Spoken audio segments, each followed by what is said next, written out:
translated by M.D. Ada. Introduction. The medical profession is justly conservative. Human life should not be considered as the proper material for wild experiments. Conservatism, however, is too often a welcome excuse for lazy minds, loath to adapt themselves to fast-changing conditions. Remember the scornful reception which first was accorded to Freud's discoveries in the domain of the unconscious. When, after years of patient observations, he finally decided to appear before medical bodies to tell them modestly of some facts which always recurred in his dream and his patients' dreams, he was first laughed at and then avoided as a crank. The words dream interpretation were, and still are, indeed, fraught with unpleasant, unscientific associations.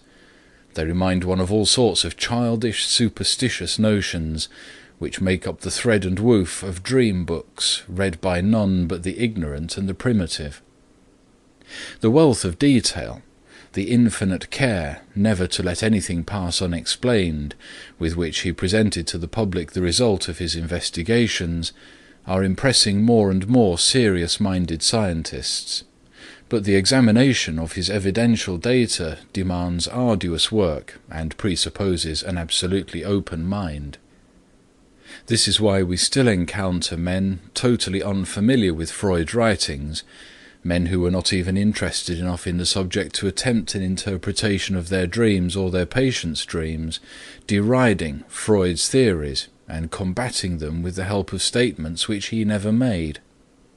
Some of them, like Professor Boris Sidis, reach at times conclusions which are strangely similar to Freud's, but in their ignorance of psychoanalytic literature they fail to credit Freud for observations antedating theirs. Besides those who sneer at dream study because they have never looked into the subject, there are those who do not dare to face the facts revealed by dream study. Dreams tell us many an unpleasant biological truth about ourselves, and only very free minds can thrive on such a diet. Self-deception is a plant which withers fast in the pellucid atmosphere of dream investigation. The weakling and the neurotic attached to his neurosis are not anxious to turn such a powerful searchlight upon the dark corners of their psychology. Freud's theories are anything but theoretical. He was moved by the fact that there always seemed to be a close connection between his patients' dreams and their mental abnormalities, to collect thousands of dreams and to compare them with the case histories in his possession. He did not start out with a preconceived bias, hoping to find evidence which might support his views. He looked at facts 1,000 times until they began to tell him something.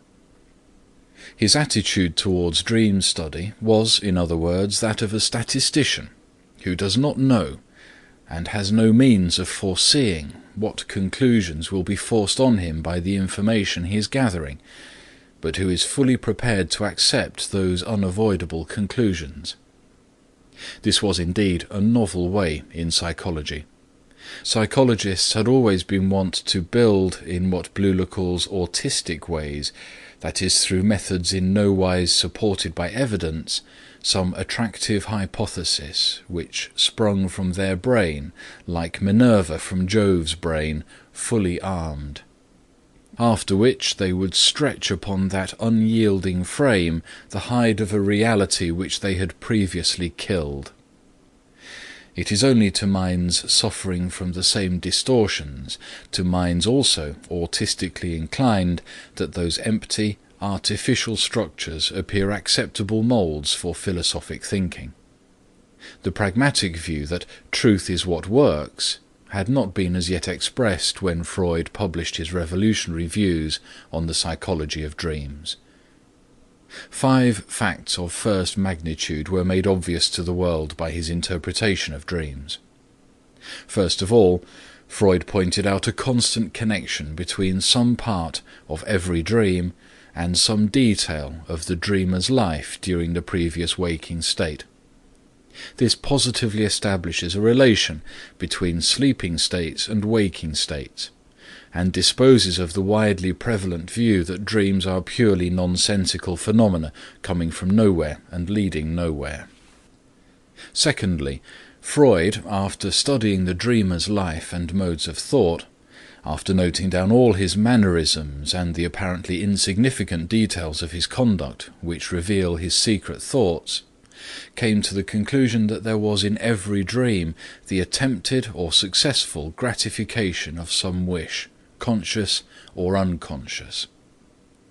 Thirdly, he proved that many of our dream visions are symbolical, which causes us to consider them as absurd and unintelligible. The universality of those symbols, however, makes them very transparent to the trained observer. Fourthly, Freud showed that sexual desires play an enormous part in our unconscious, a part which puritanical hypocrisy has always tried to minimize, if not to ignore entirely.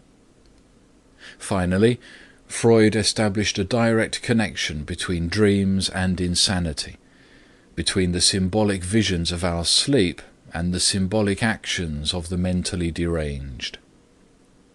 There were, of course, many other observations which Freud made while dissecting the dreams of his patients, but not all of them present as much interest as the foregoing, nor were they as revolutionary or likely to wield as much influence on modern psychiatry. Other explorers have struck the path blazed by Freud and leading into man's unconscious. Jung of Zurich, Adler of Vienna, and Kempf of Washington, D.C., have made to the study of the unconscious contributions which have brought that study into fields which Freud himself never dreamt of invading. One fact which cannot be too emphatically stated, however, is that but for Freud's wish-fulfillment theory of dreams, neither Jung's energic theory, nor Adler's theory of organ inferiority and compensation, nor Kempf's dynamic mechanism might have been formulated. Freud is the father of modern abnormal psychology, and he established the psychoanalytical point of view. No one who is not well grounded in Freudian lore can hope to achieve any work of value in the field of psychoanalysis. On the other hand, let no one repeat the absurd assertion that Freudism is a sort of religion bounded with dogmas and requiring an act of faith. Freudism, as such, was merely a stage in the development of psychoanalysis, a stage out of which all but a few bigoted camp followers, totally lacking in originality, have evolved.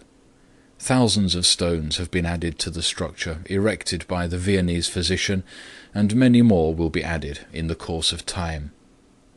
But the new additions to that structure would collapse like a house of cards, but for the original foundations, which are as indestructible as Harvey's statement as to the circulation of blood.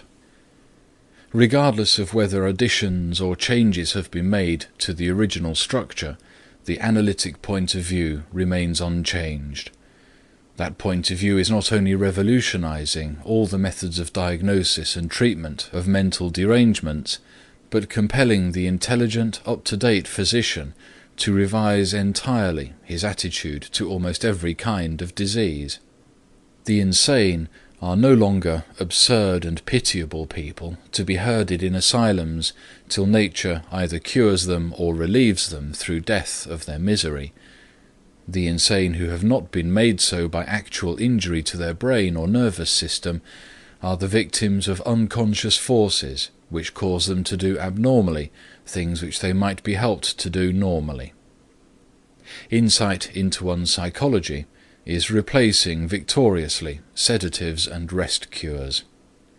Physicians dealing with purely physical cases have begun to take into serious consideration the mental factors which have predisposed a patient to certain ailments. Freud's views have also made a revision of all ethical and social values unavoidable, and have thrown an unexpected flood of light upon literary and artistic accomplishment.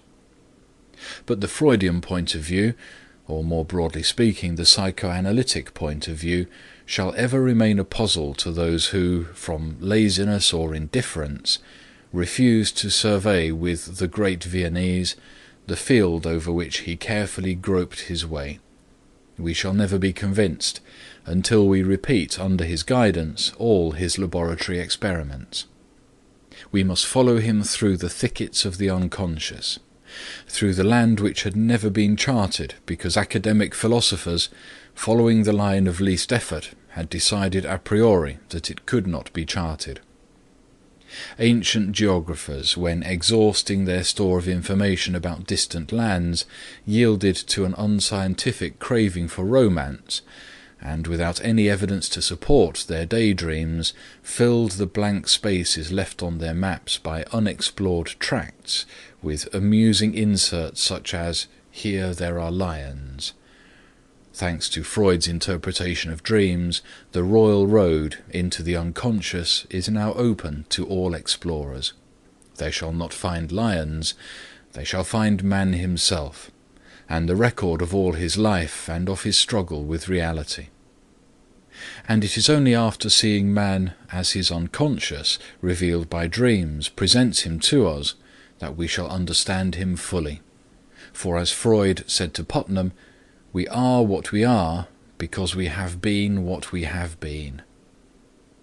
Not a few serious-minded students, however, have been discouraged from attempting a study of Freud's dream psychology. The book in which he originally offered to the world his interpretation of dreams was as circumstantial as a legal record to be pondered over by scientists at their leisure, not to be assimilated in a few hours by the average alert reader. In those days, Freud could not leave out any detail likely to make his extremely novel thesis evidentially acceptable to those willing to sift data. Freud himself, however, realized the magnitude of the task which the reading of his magnum opus imposed upon those who have not been prepared for it by long psychological and scientific training, and he abstracted from that gigantic work the parts which constitute the essential of his discoveries. The publishers of the present work deserve credit for presenting to the reading public the gist of Freud's psychology in the master's own words, and in a form which shall neither discourage beginners nor appear too elementary to those who are more advanced in psychoanalytic study. Dream psychology is the key to Freud's works and to all modern psychology. With a simple, compact manual such as Dream Psychology, there shall be no longer any excuse for ignorance of the most revolutionary psychological system of modern times. André Tridon, 121 Madison Avenue, New York, November 1920. End of the introduction.